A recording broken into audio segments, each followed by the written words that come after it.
Welcome to this week's look at the state of the New York City real estate market.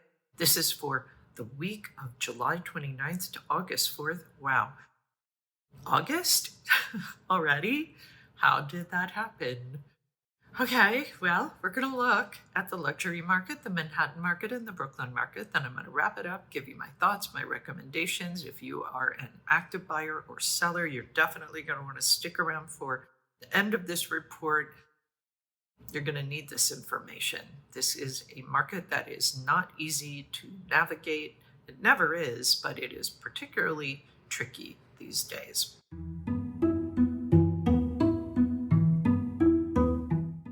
So let's get started now with the luxury market. There were 14 contracts signed for last week. That is 9 fewer than the previous week.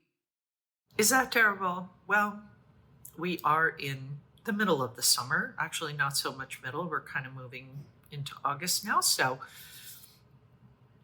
to be expected, really, as things are kind of slowing down seasonally. The number one contract for last week was a townhouse, 31 Grove Street. It was asking $15,295,000. It was reduced from just under $17 million when it was listed in September. The 4-story, 21-foot wide brick house has 4,230 square feet. It includes 4 bedrooms, 4.5 bathrooms. It was purchased for $12.2 million in June of 2015 and later got renovated. The back of the house has a beautiful glass wall and a ground floor living room that opens onto a 21 by 35-foot landscape garden. Top floor features a primary suite with a terrace. The house does not have an elevator, and the annual real estate taxes total just under $39,000.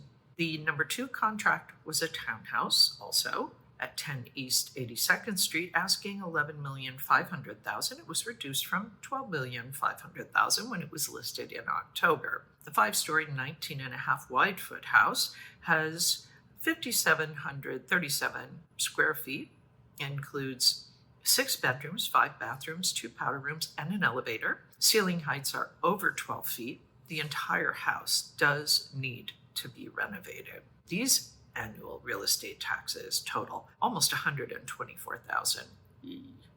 Okay, well, that's quite a lot higher, isn't it? The total weekly asking price sales volume, $98,010,000. Average asking price, $7,714,000. Median asking price, $6,125,000. Average discount from original ask to last asking price, 12%. Average days on the market, 810. That's it for the luxury market. Let's move on now to Manhattan.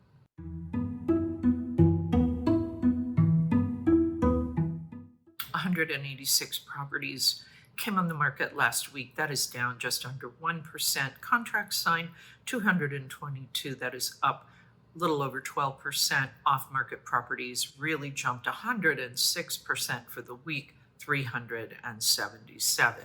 Supply for the month, 981, down 15%, a little bit more than that. Contracts signed, 830, down almost 18%. Off-market rose almost 65%, 1,073 for the month. This latest market pulse reading is up 1.2% for the month, up 1.3% from last year. Again, kind of neutral, but slightly favoring the sellers. That is this function of balance between the supply and the demand. The liquidity pace chart that shows the 30-day moving window of contract activity, 830 contracts over the last 30 days. That is down almost 17% from last month and down 4.3% from last year. But again, maintaining this neutral stance.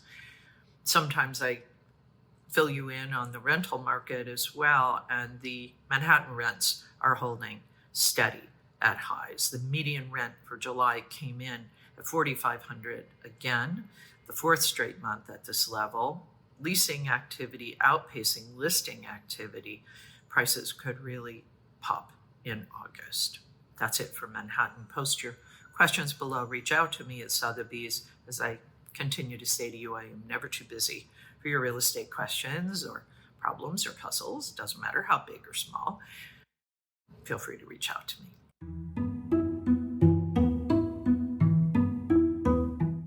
The supply for Brooklyn for last week, 160. That is down a little over 4%. Contracts signed, 114, down just under 1%. Off-market properties popped last week, a little over 122%, 149 properties. The supply for the month in Brooklyn, 719, down almost 12%. Contracts signed, down almost 14%, 513.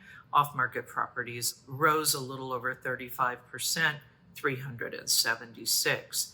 The market pulse, also in this kind of seller's territory, looks like maybe declining a little bit.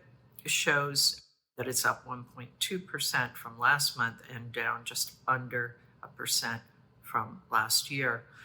The liquidity pace chart, this 30-day moving window of contract activity, 513 contracts for the month, shows this kind of neutral liquidity, although we do see a bit of a decline. If we look at the Brooklyn rental market, this median asking rent in Brooklyn reached $4,000 a month for the first time in July. A steady demand pushed prices to a record. The new listing inventory is rising, so may relieve some pressure. We'll have to see. This is kind of the peak season for rentals, so we're going to have to see how this all plays out. Okay, that's it for Brooklyn. Going to move on now to my summation and my recommendations. Be sure you stick around for that. If you're an active buyer, seller, renter, you're going to want this information to help ensure your success. So in the luxury market, as I said, there were 14 contracts signed at $4 million and above. That is down 9 from the previous week. 2 of those were in the trophy category at $10 million and above. 8 of those were condos, 2 were co-ops, 1 was a condo, 3 were townhouses. As I said, also the top 2 contracts were townhouses, for what it's worth.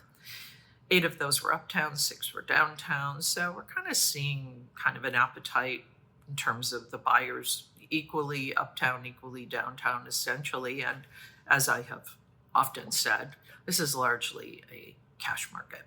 So the interest rates don't really seem to be playing such a big role here, although the season may be playing kind of a part in this. So that may be why we're seeing a bit of a decline in the number of contracts signed.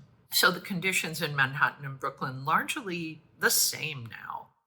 Neutral, slight advantage to the sellers in both Manhattan and Brooklyn. We're seeing a decline in supply. This is seasonal, this is normal. The total amount of inventory in Brooklyn and in Manhattan, 6,200, 30 properties in Manhattan, total of 3,177 properties in Brooklyn. But we're seeing, not a lot of supply coming on. We won't be seeing that until the fall. Contracts signed, we also saw a drop, a little more so in Manhattan than in Brooklyn for last week. The off-market properties, definitely seeing a rise in that, up for the week, definitely up for the month. So what does this mean? If you are a buyer or a seller, it means that if you're going to be a seller in this market and you're going to not want to take your property off the market, you're going to want to hang in there. If you are not getting the traffic you want, then you want to be adjusting your price. Do it now. There are definitely buyers out there who want to make their deals. They want to move on with their life just as you want to move on with yours. So make your price adjustment. An adjustment between 5 and 10% is usually what it takes. That's what the studies show. So that's not me saying it. That is what the industry statistics show. If you are a buyer, you can count on is that you may find some negotiability, but don't expect huge price adjustments in this market. Yes, volume is down, but the price action is not so very down. So depending on the circumstance, you may see some sellers are more negotiable than others. It'll depend on how motivated they are and how long they've been on the market. Also want to just give a nod to the rental market here. If you are someone looking to rent, then be very decisive, be ready to go, have your ducks in a row.